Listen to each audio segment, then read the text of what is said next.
Hi hello ఎలా ఉన్నారు? ఈరోజు మనం పర్ఫెక్ట్ టెన్స్‌ని నేర్చుకుందాం. చాలామందికి ఈ పర్ఫెక్ట్ టెన్స్‌ని ఎలా యూజ్ చేయాలనేది కొంచెం కన్‌ఫ్యూజ్ ఉంటది. బట్ మనం గనక కొంచెం క్లారిటీగా అర్థం చేసుకోవాలంటే కొంచెం కాన్సంట్రేషన్ చేయాలి. ఓకే. ఈరోజు మనం నేర్చుకోబోయే టాపిక్ ఏంటి? Yes. How to use perfect tense. Okay. Let's go to the class. Okay.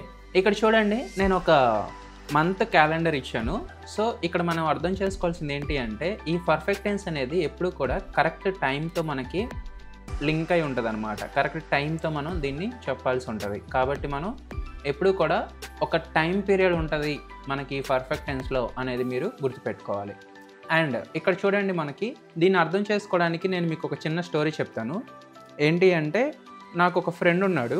ఆ ఫ్రెండ్ ఎగ్జామ్స్‌కి ప్రిపేర్ అవుతున్నాడు. ఎప్పటినుంచి ప్రిపేర్ అవుతున్నాడు అంటే, ఏమో నాకు తెలీదు. ఎప్పుడో స్టార్ట్ చేశాడు, ప్రిపేర్ అవుతున్నాడు. ఇప్పుడు ఏం చేశాడు అంటే, "ఏరా ఏం చేస్తున్నావు?" అంటే, "ఎగ్జామ్స్‌కి ప్రిపేర్ అవుతున్నానురా" అని చెప్పేసి చెప్తా తను ఒక డేట్ చెప్పాడు. ఏంటి అంటే, "నేను ఎగ్జామ్‌కి 8థ్ నుంచి ప్రిపేర్ అవుతున్నానురా" అని చెప్పాడు. నేను అప్పుడు ఆలోచన చేశాను. ఏంటి అంటే, ఈరోజు డేట్ ఎంత అని చెప్పేసి నాకు ఆలోచన వచ్చింది. ఓకే అని చెప్పేసి ఈరోజు డేట్ ఎంత అని నేను క్యాలెండర్‌లో చూస్తే ఈరోజు డేట్ 17. ఓకే. తను 17థ్ అని చెప్పాడు. ఎప్పటినుంచి ప్రిపేర్ అవుతున్నాడంట? 8థ్ నుంచి ప్రిపేర్ అవుతున్నాడంట. అంటే 8థ్ టు 17థ్ ఎన్ని డేస్ అయినాయి? కరెక్ట్‌గా ఈ రోజుతో 10 డేస్. ఓకే. సో, ఇలాంటి సిట్యుయేషన్స్‌లో అంటే గతంలో ఎప్పుడో ఒక పని స్టార్ట్ అయింది. ఇప్పటి వరకు జరిగింది. అలాంటి సిట్యుయేషన్‌లో మనం యూజ్ చేసేదే పర్ఫెక్ట్ టెన్స్ అన్నమాట. సో, ఇది ఇంకోసారి జాగ్రత్తగా గమనించండి. ఎప్పుడు స్టార్ట్ అయింది తన ప్రిపరేషన్? 8థ్‌న స్టార్ట్ అయింది. ఎప్పటి వరకు జరుగుతుంది? అంటే ఇప్పటి వరకు జరిగింది. ఇలాంటి సిట్యుయేషన్‌లో అంటే ఒక పాయింట్ ఆఫ్ టైమ్‌లో స్టార్ట్ అవుతది. ఇంకొక పాయింట్ ఆఫ్ టైమ్‌లో ఎండ్ అవుతది. ఇక్కడ గనక మనం గమనించినట్లయితే 8థ్‌న తన ప్రిపరేషన్ స్టార్ట్ అయింది. ఎప్పటి వరకు కంటిన్యూ అయింది? 17థ్ వరకు. సో, ఈ మధ్యలో ఉన్న టైమ్ ఏదైతే ఉందో ఇలాగ ఈ టైమ్ డ్యూరేషన్‌ని మనం చెప్పడానికి ఎగ్జాక్ట్‌గా యూజ్ చేసేదే పర్ఫెక్ట్ టెన్స్ అన్నమాట. ఎందుకు అంటే పర్ఫెక్ట్ టైమ్‌ని మనం చెప్పడానికి. ఓకే. ఓకే. ఈ డేట్ ఒక్కటే కాదు. మనకి పర్ఫెక్ట్ టెన్స్‌లో లేకపోతే మనం ఏదన్నా దీంట్లో యూజ్ చేయాలి అంటే ప్రెజెంట్ పర్ఫెక్ట్ టెన్స్ కావచ్చు, పాస్ట్ కావచ్చు, ఫ్యూచర్ కావచ్చు. దేనికైనా సరే టైం అనేది కూడా ఇంపార్టెంట్. నేను ఎందుకు చెప్తున్నా అంటే మీరిప్పుడు వింటున్నారు కదా! ఈ వినే సెకండ్ బ్యాక్ వర్క్ అంతా కూడా పాస్టే. ఈ వినే సెకండ్ ముందు నుంచి అంతా కూడా ఫ్యూచరే. సో, ఎట్ ది పాయింట్ ఏదైతే ఉంటదో అది మాత్రమే ప్రెజెంట్. సో, అందుకని మనం కొంచెం జాగ్రత్తగా అబ్జర్వ్ చేయాలి. ఎప్పుడైనా మనం నేర్చుకునేటప్పుడు ఒక స్టోరీలా నేర్చుకున్నామనుకో కొంచెం బాగా గుర్తుంటది. మీకు ఎప్పుడైనా పర్ఫెక్ట్ టెన్స్ ఎప్పుడు యూజ్ చేస్తారు అనేది మీకు గుర్తు తెచ్చుకోవాలనుకుంటే మీరు సింపుల్‌గా గతంలో ఎప్పుడో ఒక పని స్టార్ట్ అయింది. ఫర్ ఎగ్జాంపుల్ నేనే ఎగ్జామ్స్‌కి ప్రిపేర్ అవ్వటం స్టార్ట్ చేశాను. ఎప్పుడు లాస్ట్ ఇయర్‌లోనో లేకపోతే లాస్ట్ మంత్‌లోనో కొంతకాలం జరిగింది. అంటే ఇప్పటి వరకు జరిగింది. అంటే ప్రెజెంట్. లాస్ట్ ఇయర్‌లో స్టార్ట్ చేశాను. జనవరిలో లాస్ట్ ఇయర్ డిసెంబర్‌లోనే ఎండ్ చేశాను. అంటే 2 స్టార్ట్ అయింది, ఎండ్ అయింది పాస్ట్‌లోనే ఉంది. కాబట్టి past perfect tense. Last year preparation start చేశాను. ఇప్పుడు ప్రిపేర్ అవుతున్నాను. నెక్స్ట్ ఇయర్ కల్లా నా ప్రిపరేషన్ అయిపోతుంది. నెక్స్ట్ ఇయర్ అంటే ఏంటి? ఫ్యూచర్ కదా! సో, దాన్ని మనము ఫ్యూచర్‌లో చెప్పుకుంటాము. ఫ్యూచర్ పర్ఫెక్ట్ టెన్స్ అని. సో, ఇలాగ మనము దీన్ని కొంచెం గుర్తుపెట్టుకోవాలి. ఏంటి అంటే పర్ఫెక్ట్ టెన్స్ అనేది కంప్లీట్‌గా మనకి టైమ్‌తో లింక్ అయి ఉంటుంది. ఇది గమనించండి. ఇయర్స్ వైస్‌గా మనం చెప్పొచ్చు. Based on years. నీ ప్రిపరేషన్ ఎప్పుడు స్టార్ట్ అయిందిరా అని చెప్పేసి అడిగాను నేను. తనేం చెప్పాడు అంటే ఈ మంతే స్టార్ట్ అయింది అని చెప్పకుండా తనేం చెప్పాడు? ఎలాగంటే ఇయర్ చెప్పాడు. నేను 2025లో స్టార్ట్ చేశానని. నిజం చెప్పరా అంటే ఈ మంత్ కాదురా లాస్ట్ ఇయర్ ఈ మంత్‌లో స్టార్ట్ అయింది అన్నాడు. లాస్ట్ ఇయర్ అంటే ఏంటి? 24. సో, 24లో నా ప్రిపరేషన్ స్టార్ట్ అయింది అని చెప్పాడు. 24లో ఎప్పుడు స్టార్ట్ అయింది చెప్పలేదు. ఆ డ్యూరేషన్ అంతా కూడా నాకు తెలీదు. కానీ పాయింట్ తెలుసు. ఏంటి ఆ పాయింట్ అంటే ఇయర్. ఇలాగా కూడా మనం చెప్పొచ్చు. Based on years. ఇది ఎందుకు నేను క్లియర్‌గా చెప్తున్నానంటే మనకి దీన్ని బేస్ చేసుకొని మనకి కీవర్డ్స్ ఉంటాయి. దాన్ని యూజ్ చేయడం అనేది జరుగుతుంది. ఇక్కడ చూడండి బేస్డ్ ఆన్ ఇయర్స్ మనం ఒక సెంటెన్స్‌ని ఫార్మ్ చేస్తాము. నెక్స్ట్ బేస్డ్ ఆన్ మంత్ చూడండి, ఇది డిసెంబర్. నేను ఏం చేశాను అంటే నవంబర్లో నా ప్రిపరేషన్ స్టార్ట్ చేశానని చెప్పాను. అంటే 1 మంత్ అవుతుంది. సో 1 మంత్ అని నేను చెప్పట్లేదు, నవంబర్లో నా ప్రిపరేషన్ స్టార్ట్ చేశాను అన్నాను. అంటే ఇక్కడ నేను ఏం చెప్తున్నాను, పాయింట్ చెప్తున్నాను, నవంబర్ అనే ఒక పాయింట్లో నా ప్రిపరేషన్ స్టార్ట్ అయ్యింది అని. సో అలాగ మనం బేస్డ్ ఆన్ మంత్ కూడా చెప్పచ్చు. నెక్స్ట్ వచ్చేసరికి based on day and time. For example Monday start చేశాను నా ప్రిపరేషన్, వెన్స్డే స్టార్ట్ చేశాను అలా చెప్పచ్చు.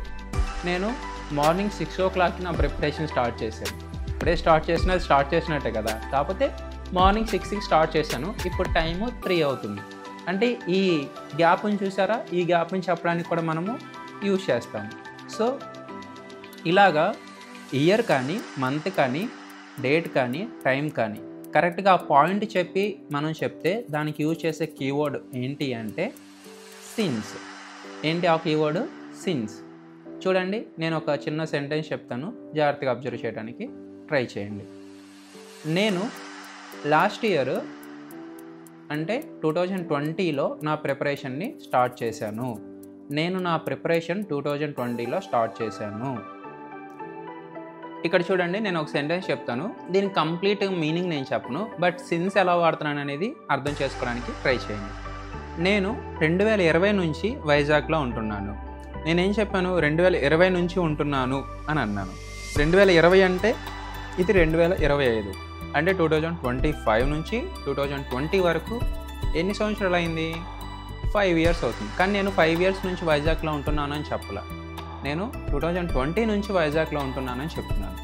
అలాంటి సిచ్యువేషన్లో యూజ్ చేసేది ఏంటి అంటే సిన్స్. నేను మే నుంచి వైజాగ్లో ఉంటున్నాను, ఇప్పుడు ఏమి యూజ్ చేస్తాము? Again since. నేను మార్నింగ్ 10 AM నుంచి వైజాగ్లో ఉన్నాను, ఆర్ 10 PM నుంచి వైజాగ్లో ఉన్నాను. అంటే ఒక పాయింట్ ఆఫ్ టైంలో నేను స్టార్ట్ అయ్యాను ఉండటం అనే దాని గురించి చెప్తే సిన్స్ అనేది యూజ్ చేస్తాము. సో ఇయర్ చెప్పినా, మంత్ చెప్పినా, డే చెప్పినా, టైం చెప్పినా ఎగ్జాక్ట్గా మనకి వచ్చే కీవర్డ్ ఏంటి అంటే సిన్స్. నెక్స్ట్ మన కీవర్డ్ ఏంటి అంటే ఫర్. ఫర్ అంటే ఏంటి అంటే, ఫర్ ఎగ్జాంపుల్ నేను ఇయర్ చెప్పలేదు, 2023 నుంచి నేను వైజాగ్లో ఉంటున్నాను అని చెప్పకుండా నేనేం చెప్తున్నానంటే 2 yearsగా నేను వైజాగ్లో ఉంటున్నాను అని చెప్తున్నాను. సో అప్పుడు ఏం చెప్తాము అంటే ఫర్ యూజ్ చేస్తాము. దీన్ని ఎలా చెప్తారో నేను చెప్తాను చూడండి. I have been in Vizag for 2 years అలా చెప్తాము. నెక్స్ట్ నేను 3 days నుంచి ఎక్కడున్నాను? రాజమండ్రిలో ఉన్నాను. నేను 3 days నుంచి రాజమండ్రిలో ఉన్నాను రా. విన్నారు ఇలాంటి వర్డ్స్ ఎప్పుడన్నా మీరు మీ ఫ్రెండ్స్తో మీరు మాట్లాడుకునేటప్పుడు కానీ, సో అలాంటి సిచ్యువేషన్స్లో ఎప్పుడైనా మీరు విని ఉండొచ్చు. సో దీన్ని మనం జాగ్రత్తగా అర్థం చేసుకుంటే మనకి అప్లికేషన్ అనేది ఈజీగా ఉంటుంది. I have been in Rajahmundry for last 3 days అలా చెప్తాం. నేను 5 hours నుంచి ఆఫీస్లో ఉన్నాను. దీన్ని ఏమంటారో మీరే కామెంట్ చేయండి. మనం ఆల్రెడీ 2 చూసాం కదా. I have been in Vizag for last 2 years. I have been in Rajahmundry for last 3 days. ఈ 5 hours ఉంది కదా, దీనికి ఏదైనా ఒక సెంటెన్స్ మీరు ఫామ్ చేసి కామెంట్ చేయండి, చూద్దాం ఎంతవరకు కరెక్ట్గా మీరు ఫామ్ చేయగలుగుతారు. ఓకే, దెన్ ఇక్కడ మనం గుర్తుపెట్టుకోవాల్సింది పీరియడ్ ఆఫ్ టైం. ఇక్కడ మనం కౌంట్ చేయొచ్చు 2 years, 5 years, 10 years, 5 hours, 10 hours, 72 hours, అలాగే 3 days, 4 days, 10 days. We can count these. So దీన్ని మనం పీరియడ్ ఆఫ్ టైం అంటాము. పాయింట్ ఆఫ్ టైం నుంచి ఇప్పటికి ఎంత అయింది అనేది మనకి కౌంటింగ్ రాదు, చెప్పే దాంట్లో మనం మళ్ళీ కౌంట్ చేసుకుంటేనే వస్తుంది. సో సిన్స్ అనేది పాయింట్ ఆఫ్ టైంకి యూజ్ చేస్తాము, ఫర్ అనేది పీరియడ్ ఆఫ్ టైంకి యూజ్ చేస్తాము. ఓకే, ఇక్కడ ఒక సెంటెన్స్ ఇచ్చాను చూడండి, దీంతో మనకి సిన్స్ ఫర్ మనం ఎలా యూజ్ చేస్తున్నాం అనేది అర్థమవుతుంది. సబ్జెక్ట్ తర్వాత హ్యావ్ ఉంటుంది, హ్యావ్ తర్వాత V3 ఉంటుంది, తర్వాత ఆబ్జెక్ట్, తర్వాత కీవర్డ్. ఇక్కడ చూడండి, I have been in Vizag since October. I have been in Vizag since 2019. I have been in Vizag since 2022. I have been in Vizag since Monday. So ఇలాగ మీరు కూడా కొన్ని సెంటెన్సెస్ ఫామ్ చేసి ఏం చేస్తారు, కామెంట్ చేయండి. వాటిలో ఏమన్నా మిస్టేక్స్ ఉంటే I will correct it. And మీకు కూడా కొంచెం అర్థమవుతుంది.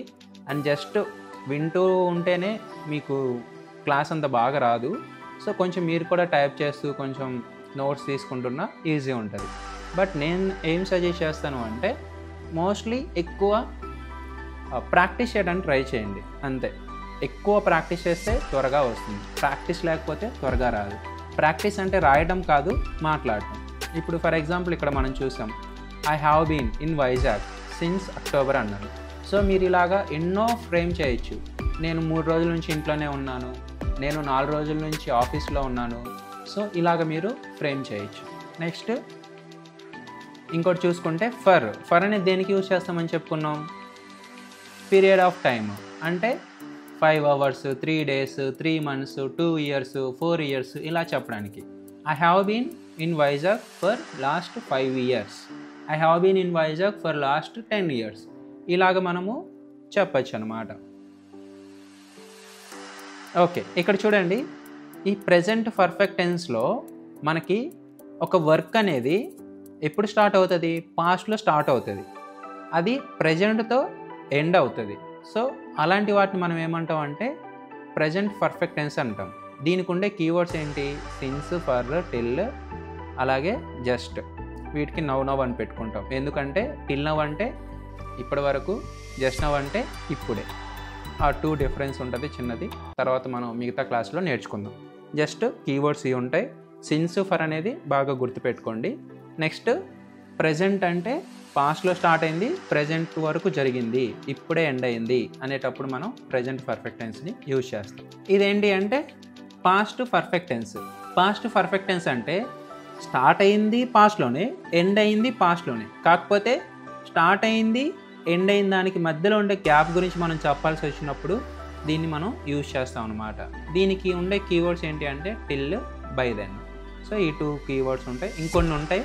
బట్ జస్ట్ అర్థం చేసుకోవడానికి నేను కొంత ఇచ్చాను, మీరు తర్వాత వీటిని డెవలప్ చేసుకోవచ్చు. Next future perfect tense. ఇదేంటి, ఫ్యూచర్ పర్ఫెక్ట్ టెన్స్ అంటే పాస్ట్లో స్టార్ట్ అవుతుంది, లేదా ప్రెజెంట్లో స్టార్ట్ అవుతుంది, లేదా ఫ్యూచర్లో స్టార్ట్ అవుతుంది. ఎప్పుడు ఎండ్ అవుతుంది అంటే ఫ్యూచర్లోనే ఎండ్ అవుతుంది. సో పాస్ట్లో స్టార్ట్ అవ్వచ్చు, ప్రెజెంట్లో స్టార్ట్ అవ్వచ్చు, లేదా ఫ్యూచర్లో స్టార్ట్ అవ్వచ్చు. కానీ ఎండ్ అయ్యేది మాత్రం కంపల్సరీగా ఫ్యూచర్లోనే అవుతుంది. అలాంటి దానికి మనం యూజ్ చేసే కీవర్డ్ బై. సో దీన్ని మనం ఫ్యూచర్ పర్ఫెక్ట్ టెన్స్ అని అంటాం. ఓకే, నెక్స్ట్ ఈ మూడింటికి డిఫరెన్స్ ఒకసారి గమనించండి.